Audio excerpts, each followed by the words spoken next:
नमस्कार दोस्तों, मैं विपिन आपके अपने चैनल में स्वागत करता हूँ। आज हम बात करने वाले हैं जो उत्तर प्रदेश में जो आंगनवाड़ी की वैकेंसी आई हुई है। ठीक है, ये वैकेंसी लगभग 50,000 वैकेंसी थी और है।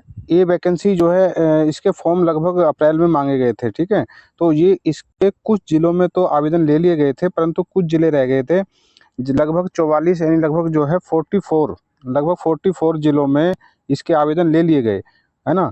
तो अब हमारे उत्तर प्रदेश में कुल कितने हैं? 75 ज़िले हैं। अगर हम इसमें से माइनस करते हैं तो लगभग 31 डिस्ट्रिक्ट ऐसे रह गए थे जिसमें आवेदन नहीं मांगे गए थे। ठीक है, 31 डिस्ट्रिक्ट ऐसे जिनमें आवेदन नहीं लिए गए थे, अब वो फॉर्म ओपन हो चुके हैं। ठीक है, जिसने आवेदन नहीं करा वो जा सकते हैं, अपने डिस्ट्रिक्ट में आवेदन कर सकते हैं। ठीक है, जिस डिस्ट्रिक्ट में आवेदन ले लिए गए हैं उन डिस्ट्रिक्ट में अब कोई ओपन नहीं हो रहा है, और जो डिस्ट्रिक्ट रह गए थे अब उनमें फार्म दोबारा से ओपन हो गए हैं। तो चलिए देखते हैं हम कि इस टाइम जो है कि ये देखिए ये क्या लिख रहा है कि एप्लीकेशन जो भरे जा रहे हैं डिस्ट्रिक्ट वाइज भरे जा रहे हैं। ठीक है, last date for apply online district wise, हर एक डिस्ट्रिक्ट की लास्ट डेट अपनी अलग है। और complete form last date district wise, हर एक डिस्ट्रिक्ट की अपनी अपनी एक डेट रखी गई है कि वो कब वो फार्म ओपन कर रहे हैं और कब तक वो लास्ट डेट कर रहे हैं। इसमें देखना फीस यहाँ general, OBC, EWS, ST, ST कुछ नहीं, कोई फीस नहीं, जीरो फीस है यहाँ पे। ठीक है, किसी को कोई पेमेंट नहीं करना है। देखिए दिख रहा है कोई पेमेंट नहीं करना है, परंतु ये ध्यान रखना है कि फार्म ओनली ऑनलाइन ही मोड में लिया जाएगा, ना कि ऑफलाइन में। ये भी बहुत ज़रूरी बात है, ध्यान रखना। ठीक है, अब हम ये देखते हैं कि इसमें एज, देखिए एज जो है मिनिमम एज 18 वर्ष है और अधिकतम जो आयु है वो 35 वर्ष है। इसमें कुछ छूट भी दी गई है, जैसे कि हम देखते हैं जो ओबीसी एससी को जो है छूट दी गई है। कितनी छूट दी गई है? जो ओबीसी, देखिए जनरल को तो कोई छूट नहीं है, परंतु जो ओबीसी और एससी एसटी वगैरह होते हैं इन्हें जो है 5 वर्ष की छूट दी गई है। अच्छा, इसमें आप ये सोच रहे होंगे इसमें आवेदन कौन कर सकता है? तो इसमें केवल महिला उम्मीदवार ही आवेदन कर सकती है। ये बात बहुत इम्पोर्टेंट है, केवल और केवल इसमें महिला उम्मीदवार ही आवेदन कर सकती है। ठीक है, अब ये हमने देख लिया कि फार्म कैसे भरे जा रहे हैं, फीस क्या है ये देख लिया है कि, और हमने देख लिया है कि इसमें एज क्या है, कितनी एज से कितनी एज तक के फॉर्म भरे जाते हैं। अब हमारा जो नेक्स्ट टॉपिक है कि अब हमें ये देखना है कि फार्म कैसे भरे जाते हैं, ये भी देखना। तो फार्म ऑनलाइन मोड में ही भरे जाते हैं, ऑफलाइन मोड में नहीं भरे जाते, ये बात क्लियर हो गई। मेरिट लिस्ट कैसे बनेगी? देखिए जब इसमें फार्म भरे जाते हैं तो इसमें जो है 10+2 यानी कि हाई स्कूल और इंटर की मेरिट जोड़ के ही इसमें मेरिट सूची बनती है। ठीक है, तो अब हमने देखना है कि इसमें सैलरी कितनी मिलती है। सैलरी कितनी मिलती है? तो देखिए इसमें 3 तरह के पद होते हैं। इसमें 3 तरीके के पद होते हैं। एक तो होता है इसमें आंगनबाड़ी कार्यकर्त्री होता है, और एक होता है मिनी आंगनबाड़ी होता है, और तीसरा जो पद होता है वो सहायिका के रूप में होता है। ठीक है, अब आंगनबाड़ी कितने पे बनती है? तो एक आंगनबाड़ी सीट जो है 1000 की जनसंख्या पर बनती है। अब एक मिनी आंगनबाड़ी केंद्र कितने पे बनता है? तो 500 की जनसंख्या पर बनता है। ऐसे ही सहायिका होती है, सहायिका जो आंगनबाड़ी जो कार्यकर्त्री होती है उसके असिस्टेंट के रूप में होती है। अब चौथा टॉपिक है हमारा कि इनका मानदेय क्या होता है।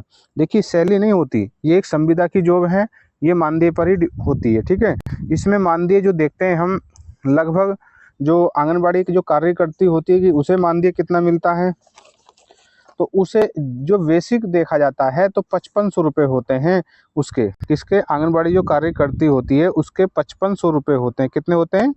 5500 रुपये होते हैं। ये बात सच्चे है। ठीक है, अब इसमें ही लगभग 1500 रुपये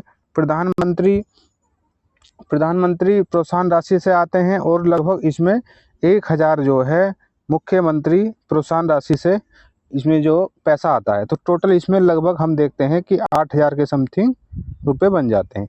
तो इस प्रकार हम कह सकते हैं कि एक आंगनबाड़ी कार्यकर्त्री को लगभग 8000 रुपये का मानदेय मिलता है। ठीक है, अब हम देखते हैं कि जो मिनी आंगनबाड़ी वर्कर्स होते हैं उन्हें कितने रुपए मिलते हैं। तो उन्हें लगभग जो है 5800 से लेकर 6000 रुपये मिलते हैं। अब तीसरा पॉइंट इसमें यह है कि जो आंगनबाड़ी सहायिका होती हैं उन्हें कितना मानदेय मिलता है। तो उन्हें लगभग 3200 रुपये उन्हें लगभग कितना मिलता है, 3,200 रुपये के समथिंग मानदेय मिलता है। ठीक है जी, ये चीज़ भी आप क्लियर हो गई होगी कि मानदेय कितना मिलता है, कितने पे ये बनते हैं और इन्हें काम क्या होता है। देखिए, इन्हें जो गांव में जो प्री प्राइमरी होते हैं सेंटर, उन बच्चों को देखभाल से संबंधित इनका काम होता है। इनका एक अपना अलग सेंटर होता है, अलग आंगनबाड़ी केंद्र होता है। वहाँ इन्हें के पास सब गांव का डाटा रहता है कि कितनी महिलाएं गर्भवती हैं, कितनी धात्री होती हैं और कुछ इसी संबंधित इनके पास डाटा होता है, जिसे गवर्नमेंट को इन्हें देना होता है। ठीक है, अब नेक्स्ट बात हम ये देखते हैं कि इनके जो हमने देख लिया है कि इनके पद कैसे कैसे सृजित होते हैं। तो हमने देखा है कि जो इनके जो पद होते हैं वो लगभग 50% जो पद होते हैं आंगनबाड़ी करती के वो प्रमोशन से भरे जाते हैं। प्रमोशन से यानी जो सहायिका होती हैं, सहायिकाओं के माध्यम से ही 50% पदों को प्रोन्नति कर लिया जाता है और 50% पदों से सीधी भर्ती निकाली जाती है। ठीक है, तो अब हमने देखा है कि ये स्टेम पद कितने निकले हैं। तो स्टेम जो पद हैं, लगभग जो स्टेम जो पद हैं वो 23,753 पोस्टें आई हुई हैं। यानी कि ये इतनी ओपन है, जो लगभग 31 जिलों में है और 44 जिलों में पहले आवेदन ले लिए चुके हैं। ठीक है, ले लिए गए हैं और ये टोटल लगभग देखते हैं तो ये 50,000 प्लस वैकेंसी थी। ठीक है, और अभी जो हमारे उत्तर प्रदेश की जो सरकार है, योगी सरकार, वो इस भर्ती को मिशन मोड में कर रही है। इस भर्ती को लगभग 1 से 2 महीने में करने के आदेश हैं। ठीक है, इस भर्ती को 1 से 2 महीने में करने के शासन आदेश है कि जल्दी से जल्दी इस भर्ती को करा जाए। देखिए, आप जब इसमें कुछ और देखेंगे कि अभी एक नोटिस जारी हुआ था, वो नोटिस में साफ साफ दिया गया था कि इस भर्ती को 1 से 2 महीने में पूरा किया जाए। इसके लिए आप जो है UP-Anganwadi.in पर जाके भी देख सकते हैं। ठीक है, देख सकते हैं।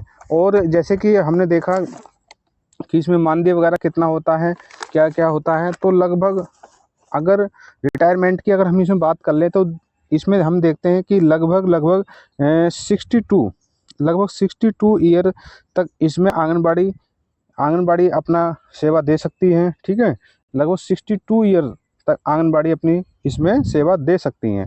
और जब इसमें किसी का चयन होता है तो कैसे चयन होता है, तो इसमें 10+ इसमें किसी का चयन होता है तो कैसे होता है, तो 10+2 की मेरिट से होती है। अगर कोई ग्रेजुएट है, पोस्ट ग्रेजुएट है, तो उसके नंबरों को भी इसके नंबरों को भी कंपेयर किया जाता है। ठीक है, और इसमें देखिए, इसमें कुछ वरीयता होती हैं। ठीक है, अभी ऐसे नहीं कि आप अगर फॉर्म भर देंगे तो आपका ही चयन हो जाएगा। इसमें कुछ महिलाओं की कैटेगरी में महिलाओं को भी आरक्षण दिया गया है। अगर कोई महिला विधवा या कोई महिला आवेदक, अगर कोई विधवा है, अगर कोई तलाकशुदा महिला है, अगर कोई जो जिसका आय प्रमाण पत्र गरीबी रेखा में आता है, तो उसे वरीयता दी जाती है। ठीक है, इसको अगर आप ये सोचें कि ये इसका चयन कैसे होता है, तो देखिए, इसका चयन बड़े ही पारदर्शी तरीके से होगा और होता है। इसमें किसी भी तरीके का कोई भी आपको अगर ये कहे कि इसका चयन ऐसे हो जाएगा, नहीं। देखिए, इसमें नियमितता का पालन किया जाता है। ठीक है, इसमें कोई भी अनियमितता नहीं होती और ना ही कोई कहे कि इसमें ऐसे हो जाएगा, नहीं। इसमें ईमानदारी से काम होगा। अगर आप इसके आवेदन करने के इच्छुक हैं तो आवेदन कर सकते हैं। अगर आप अपनी योग्यता रखते हैं तो आवेदन कर सकते हैं। ये लगभग इस बेरोजगारी में काफ़ी एक अच्छा रोजगार है। देखिए, स्थायी नौकरी तो ये है नहीं। ठीक है ना, ये एक जो है संविदा वेश नौकरी है, पर फिर भी कुछ ना होने से कुछ तो बेहतर है। अगर आप इस योग्य हैं तो आप इसमें आवेदन कर सकते हैं। अधिक जानकारी के लिए आप हमारे चैनल को सब्सक्राइब कर सकते हैं, लाइक कर सकते हैं, कमेंट कर सकते हैं। अगर कोई और जानकारी है तो आप हमें अगर आपको कोई और जानकारी चाहिए तो आप कमेंट कर सकते हैं, हम उस टॉपिक पे भी बात करेंगे। ठीक है, तो ठीक है, मिलते हैं किसी नेक्स्ट वीडियो में। तब तक के लिए जय हिंद, जय भारत।